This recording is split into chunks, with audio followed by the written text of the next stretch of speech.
Definitely ಇವತ್ತು ರಾಜ್ಯದಲ್ಲಿ ಕಾಂಗ್ರೆಸ್ ಪಾರ್ಟಿಯಲ್ಲಿ ನಡೆದಿರ್ತಕ್ಕಂಥ ವಿದ್ಯಮಾನಗಳನ್ನು ನಾವು ಗಮನಿಸಿದರೆ ಸರ್ಕಾರ ಯಾವುದೇ ಸ್ಥಿತಿಯಲ್ಲಿ ಸರಿ ಇಲ್ಲ ಅಂತಕ್ಕಂಥದ್ದು ಸಂಪೂರ್ಣವಾಗಿ ಬರ್ತಾ ಇದೆ ಇವತ್ತು ಒಂದು ಕಡೆ ಡಿ ಕೆ ಶಿವಕುಮಾರ್ ಅವ್ರ ಬೆಂಬಲಿಗರು ಚನ್ನಗಿರಿ ಶಾಸಕರು ಹೇಳಿದರು, ಡಿ ಕೆ ಶಿವಕುಮಾರ್ ಅವ್ರನ್ನ ಮುಖ್ಯಮಂತ್ರಿ ಮಾಡಿರಿ 15 ಮಂದಿ ಉಪಮುಖ್ಯಮಂತ್ರಿ ಅಂತಂದೇಳಿ.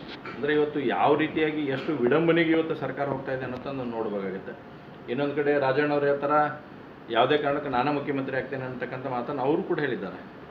ಇನ್ನೂ ಮುಂದುವರೆದ ಭಾಗವಾಗಿ ಎಲ್ಲಿಗೊಂಡ್ರು ಡಿ ಕೆ ಶಿವಕುಮಾರನ ಅಧ್ಯಕ್ಷ ಸ್ಥಾನದಿಂದ ಇಳಿಸ್ರಿ ಅಂತಂದೇಳಿ. ಇದು ಕಾಂಗ್ರೆಸ್ಸಿನ ಆಂತರಿಕ, ನಾವು ಹೇಳುವುದಿರಲ್ಲ, ಆದರೆ ನಡೆದಿರ್ತಕ್ಕಂಥ ಸಂಗತಿಗಳನ್ನು ನೋಡಿದಾಗ ಎಲ್ಲವೂ ಕಾಂಗ್ರೆಸ್ ಪಾರ್ಟಿಯಲ್ಲಿ ಸರಿ ಇಲ್ಲ ಅಂತಕ್ಕಂಥದ್ದು ಮೇಲ್ನೋಟಕ್ಕೆ ಭಾಳ ಸ್ಪಷ್ಟವಾಗಿದೆ. ಸಿದ್ದರಾಮಯ್ಯನವ್ರಿಗೆ ಇವತ್ತು ಅನಿಸ್ಬಿಟ್ಟಿದ್ದು ಬಹುಶಃ ನನ್ನ ಮುಖ್ಯಮಂತ್ರಿ ಸ್ಥಾನ ತೆಗೆದ್ರೆ ಯಾವುದೇ ಕಾರಣಕ್ಕೂ ಕೂಡ ಡಿ ಕೆ ಶಿವಕುಮಾರ್ ಅವರಿಗೆ ಆ ಸ್ಥಾನವನ್ನು ಬಿಟ್ಟು ಕೊಡಬಾರ್ದು ಅನ್ನೋಂಥ ಅಚಲವಾಗಿರ್ತಕ್ಕಂಥ ನಿರ್ಧಾರ ಇವತ್ತು ಅವರ ಬೆಂಬಲಿಗರಿಗೆ ಕೊಡ್ತಿರ್ತಕ್ಕಂಥ ಹೇಳಿಕೆಯಿಂದ ಸ್ಪಷ್ಟವಾಗ್ತಾ ಇದೆ. ಹೀಗೆ ಕಾಂಗ್ರೆಸ್ನಲ್ಲಿ ಎಲ್ಲೂ ಸರಿ ಇಲ್ಲ. ಇದು ಭಾಳ ದೊಡ್ಡ ಪೆಟ್ಟನ್ನು ಕಾಂಗ್ರೆಸ್ ಪಾರ್ಟಿಗೆ ಕರ್ನಾಟಕದಲ್ಲಿ ಕೊಡ್ತಾರೆ. ಇದು ಭಾಳ ದುರ್ದೈವರ್ಗದ ಸಂಗತಿ. ನಾವು ಯಾರೂ ಕೂಡ ರಾಜಕಾರಣವನ್ನು ನಾವು ಮಾಡ್ತಕ್ಕಂಥ ಸಂದರ್ಭದಲ್ಲಿ ಬೇರೆಯವರನ್ನು ಇದರಲ್ಲಿ ಬಳಸುವಂಥದ್ದು ಆಗಬಾರ್ದು. ಈಗ ನಾನಂದು ಯಾವುದೋ ಕಮ್ಯುನಿಟಿಗೆ ಸೇರೇನಿ ಅಂತಂದೇಳಿ ನನಗೆ ಬೇಕಾಗಿರ್ತಕ್ಕಂಥ ಸ್ವಾಮಿಗಳನ್ನು ನಾವು ಅವ್ರ ಕಡೆಯಿಂದ ತಿಳಿಸೋದಾಗಲಿ ಇವ್ರ ಕಡೆಯಿಂದ ತಿಳಿಸುವಂಥದ್ದು ಆಗಬಾರ್ದು.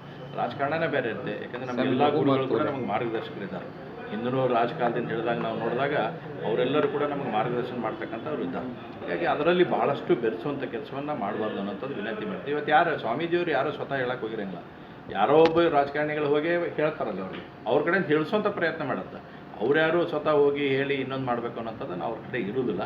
ಹೀಗಾಗಿ ರಾಜಕಾರಣದಲ್ಲಿ ಗುರುಗಳನ್ನು ಬಳಸ್ತಕ್ಕಂಥದ್ದು ನಾವು ಯಾರೂ ಮಾಡಬಾರ್ದು, ಇನ್ಕ್ಲೂಡಿಂಗ್ ಎನಿ ಪಾರ್ಟಿಯಲ್ಲಿ, ಬಿ ಜೆ ಪಿಯಲ್ಲಿ, ಕಾಂಗ್ರೆಸ್ ಇರಲಿ, ಜೆ ಡಿ ಎಸ್ ಇರಲಿ, ಯಾವುದೇ ಪಾರ್ಟಿಯವರು ಅವ್ರ ಕಡೆಯಿಂದ ನಾವು ಬೆಳೆಸುವಂಥದ್ದು ಆಗಬಾರ್ದು. ರಾಜಕಾರಣ ನಾವು ಮಾಡ್ತಿರ್ತೀವಿ, ನಮ್ಮ ರಾಜಕಾರಣ ನಾವು ಮಾಡೋಣ.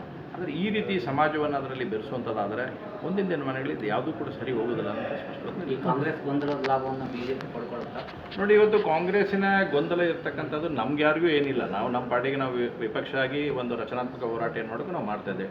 ಆದರೆ ಕಾಂಗ್ರೆಸ್ಸಿನ ಆಂತರಿಕ ಕಚ್ಚಾಟ ಇವತ್ತು ಬಹಳ ದೊಡ್ಡ ಪ್ರಮಾಣದಲ್ಲಿ ಆಗಿದೆ. ಸ್ವತಃ ಕಾಂಗ್ರೆಸ್ ತನ್ನಷ್ಟಕ್ಕೆ ತಾನೇ ಅಧಿಪತನ ಹೊಂದಿದರೆ ಮುಂದಿನ ದಿನಮಾನಗಳಲ್ಲಿ ಅದರ ನಮ್ಮ ಪಕ್ಷದ ಹೈಕಮಾಂಡ್ ಅದ್ರ ಬಗ್ಗೆ ತೀರ್ಮಾನ ತಗೊಳ್ಳುತ್ತೆ.